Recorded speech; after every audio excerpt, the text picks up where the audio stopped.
Welcome back to Craft Truck Tech Bites. So we have with us today our good friend Chuck Lee.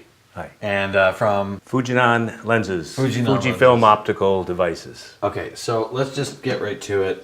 This series here, there's 3 of the 4 are with us here. These are, I'm just gonna try and pick this sucker up here. These are some of the most impressive glass made for film and video. Yes. This is a 24 to 180 T26. Correct. And that's flat across. Yes. Okay, so just tell us a bit about these lenses. Okay. In the 4-lens set of Premier 4K lenses, they are the fastest 4K zooms available. There's very few zooms available in the 4K world. We define 4K as being able to resolve 4K resolution in all the corners, everywhere, any T-stop. So in other words, they're really fucking sharp. They're great. They're like tack sharp. Then they are, you know, the highest performance zoom lenses for digital cinema and film. They are also the most expensive. So you find these in the rental houses. They rent to the big features in commercial. This feels like it weighs about 20 pounds, right? 19 pounds. 19 pounds. Yeah. So again, you're not, you know, when you look at these things online and you see the specs on it, it's great. I'll get one lens, I'll get an 18, or you know, what's the one missing here? The 18. 18 to 85. 18 to 85. You could shoot an entire feature on any one of these, but if you're doing an independent feature and you're running and gunning, you cannot. I mean, you could try to handhold with this. It'd be almost impossible. But if you're on sticks, or you're on dolly or something like that, and you want something that can spend the whole day shooting in studio, these would be perfect. Yeah, the advantage of this lens is that it's a zoom, and prior to this type of technology, DPs didn't trust a zoom to be good enough for a lot of the shots. Zooms had variables.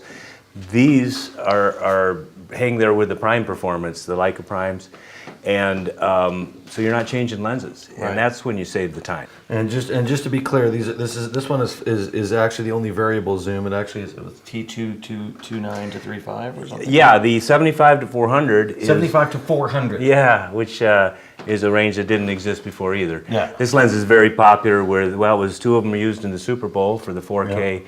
You can also lift part of that. You can do like, you know, into lats and stuff like that. Yeah, sure.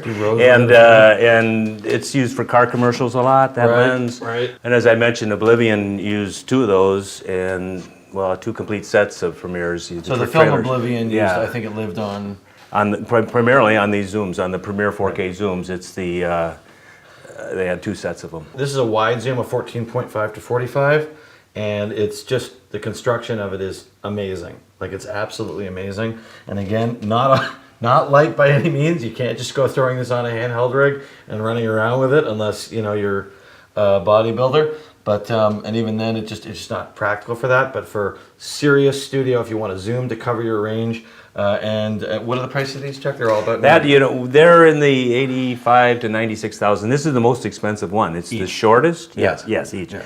This one's the shortest, but it's also the most expensive. Why is that? Because wide angle is the toughest to do. If you want to eliminate distortion and all the bad things can happen on a wide angle zoom, you're going to have to pay the price. So it's expensive, but this eliminates the need to change lenses. It's really amazing. It's like just amazing feats of engineering in here, and heavy piece of glass, but they're amazing. So if you're looking for the ultimate, or one of the ultimates, I should say, in extremely high resolving, wide ranging zooms that are built like tanks, Fujinon, the 4K set, the Premier, unbelievable.